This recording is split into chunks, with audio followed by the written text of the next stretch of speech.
దేవుని పరిశుద్ధ నామానికి వందనములు. మీ అందరు బాగున్నారా? ప్రభు కృప వల్ల, మీ అందరి ప్రార్థన వల్ల కూడా నేను కూడా బాగున్నాను. ఇక్కడ ఈరోజు దేవుని వాగ్దానం చదువుకుందాం. ఎఫెసీయులు రాసిన పత్రికలో దేవుడు అక్కడ స్పష్టంగా రాసి ఉంటుందండి. ఏంటిదంటే 5వ అధ్యాయము, ఎఫెసీయులు రాసిన పత్రిక 5వ అధ్యాయం 9వ వచనంలో ఏమని ఉంటుందంటే, వెలుగు ఫలము సమస్త విధములైన మంచితనము, నీతి, సత్యమును వాటిలో కనబడుచున్నవి.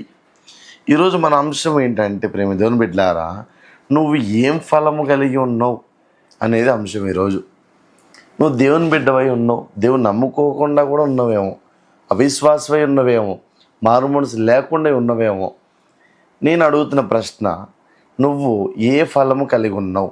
బైబిల్ గ్రంథంలో ఎన్ని ఫలాలు ఉంటాయి? అసలు ఏం ఫలములు ఉన్నాయి బైబిల్ గ్రంథంలో? దేవుడు ఎవరికి ఏమి ఇచ్చాడు? అసలు ఆ ఫలాలు ఏంటి అని కొన్ని 2-3 చరణాలు మనం చదువుకుందాం అండి. ప్రేమ దేవుని బిడ్డలారా, మనం ఇంకో దగ్గర చదువుకుంటే మత్తయి సువార్త మనకి 7వ అధ్యాయంలో, 7వ అధ్యాయం తీయని అందరు కలిసి, మత్తయి సువార్త 7వ అధ్యాయం 17వ వచనంలో అక్కడ ఏమని ఉంటుందంటే, మత్తయి సువార్త 7వ అధ్యాయం 17వ వచనంలో, అలాగునని ప్రతి మంచి చెట్టు మంచి ఫలాలు ఫలించును, పనికిమాలిన చెట్టు కాని ఫలమును ఫలించునంట. కాని ఫలము ఇందాక చదువుకునేది మనం ఎఫెసీ రాసిన పత్రికలో. మంచి ఫలం అంటే వెలుగు ఫలం. బట్ నేనే చెప్తున్నాను ఒక మాట, చాలా చీకటి ఉంది మన మధ్యలో, చాలా చీకటి ఉంది. ఒక ఊరు అవతల చాలా చీకటి ఉంది. అక్కడ మనం ఏదైనా చిన్న వస్తువు మనది కనబడకుండా ఆ చీకటిలోకి పోయింది. మనం ఈ యొక్క సెల్ ఫోన్ కొన్న టార్చ్ లైట్ ఏం చేస్తామంటే దానికి ఆన్ చేసుకొని పెట్టుకుంటే అక్కడ వరకు వెలుగు చాలా కనబడిద్ది, చాలా లైట్ కనబడిద్ది, చాలా ప్రకాశం కనబడిద్ది. ఆ చీకట్లో ఇది ఒక వెలుగు కనబడుతుంటే చాలా ప్రకాశంగా అనిపించిద్ది. నీ జీవితంలో కూడా దేవుడు అనే వెలుగు ఉంటే నీ యొక్క ఈ లోకంలో నీ యొక్క మైండ్ సెట్లకి, నీ యొక్క విధాలకి, నీ యొక్క ఆలోచనలకి, నీ యావత్తు ప్రతి ఆలోచనకి నువ్వు చీకటి కలిగి ఉన్నావు. ఈ లోకంలో దేవుడు అనేవాడు వెలుగు నీ జీవితంలో ఉండాలనుకుంటే నువ్వు వెలుగు ఫలం పొందాలి. హల్లెలూయా. దేవుని బిడ్డలారా, నువ్వు వెలుగు ఫలం కలిగి ఉండాలి. కాని ఫలం గురించి అంటే పనికి మాలిన, ఇక్కడ ఏమంటున్నాడు దేవుడు, అక్కడ మత్తయి సువార్తలో ఏమంటున్నాడు, పనికి మాలిన చెట్టు కాని ఫలములు ఫలించును అంట. ఫలిస్తాయి, ప్రతి చెట్టు ఫలిస్తుంది, కానీ కాని ఫలములు ఫలిస్తుందంట. అంటే ఈ లోకానుసారంగా ఉండే ఫలాలు ఎట్లా అంటే, లోకల్ తాగుడు, సినిమాలకు తిరుగుడు, తర్వాత భార్య ఉండగానే, భర్త ఉండగానే అక్రమ సంబంధం పెట్టుకోవడం, ఇలాంటి ఫలాలు ఇవి లోకానుసారంగా అంటే ఇవి పనికి మాలే ఫలాలు అన్నట్టు. ఇవి దేవుడు నీతో అంటున్న మాట ఏంది? దినం ప్రేమ దేవుని బిడ్డలారా, నువ్వు దేవుని ఫలమై ఉండాలి. ఆయన ఫలం నువ్వు పొందుకోవాలనుకుంటే నువ్వు ఆయన ఫలమై నువ్వు ఉండాలి. ఆయన వెలుగు ఫలమై ఉండాలి. ప్రేమ దేవుని బిడ్డలారా, ఈ లోకంలో ఉండే ఫలాలు ఇవన్నీ వ్యర్థం. ఎంతమంది దగ్గర పోయినా సరే అవి వ్యర్థమైన ఫలాలు ఉంటాయి. కానీ దేవుడు సన్నిధికి వచ్చినవా, అది నీకు వెలుగు ఫలంగా నిలిచి ఉంటుంది.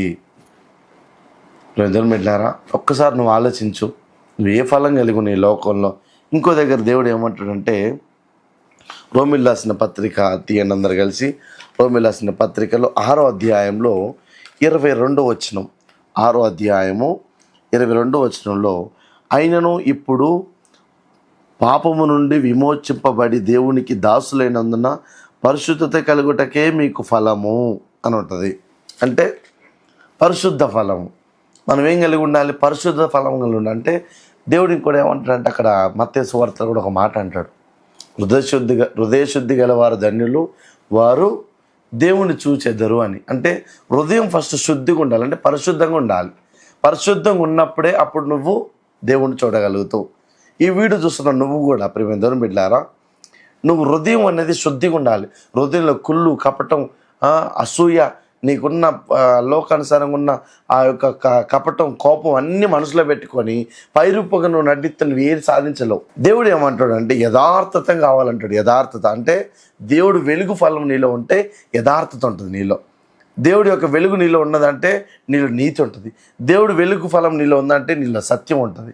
దేవుడు వెలుగు నీ ఫలము నీలో ఉన్నదంటే ఈ లోకంలో నువ్వు ఏదైతే అసాధ్యం అనుకుంటావో దాన్ని సుసాధ్యం చేస్తాడు నా దేవుడు. ఎప్పుడు నువ్వు దేవుని ఫలము పొందినప్పుడు, అది ఏ ఫలం? వెలుగు ఫలం పొందినప్పుడు. ఈ దినం దేవునితో మాట్లాడుతున్న మాట ఏంది? ఏ ఫలం కలిగి ఉన్నావు?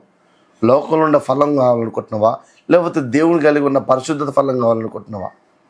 పరిశుద్ధ ఫలం కావాలని కోరుకోవాలండి ప్రేమ బిడ్డలారా. నువ్వు నమ్ముకున్న దేవుడు నిజమైన దేవుడు, నీతో మాట్లాడే దేవుడు, కనికరించే దేవుడు. నువ్వేం ఫలం కావాలనుకుంటున్నావో ఒకసారి దేవునితో మాట్లాడే దినం. చిన్న మాటలు ప్రేమ దేవుడు దీవించును గాక. ఒక్కసారి నువ్వు ఆలోచించు. ఈ దినము దేవునితో మాట్లాడుతున్న మాట ఇదే. ఏం ఫలం కలిగి ఉన్నావు? ప్రార్థన చేసుకుందాం. స్తోత్రం పరిశుద్ధుడా, ప్రేమ గల తండ్రి, నీకు వందనాలు నాయనా. ఈ దేవుని నాయన మీరేమోనాయన బిడ్డలందరితో మాట్లాడేందుకు వందనాలు. నాయన ఏం ఫలం కలిగి ఉన్నావు నా తండ్రి? ఆ ఫలం ద్వారా మేము ఏం పొందుతున్నాం ఈ లోకంలో? మా అందరితో మీరు మాట్లాడమని నా తండ్రి.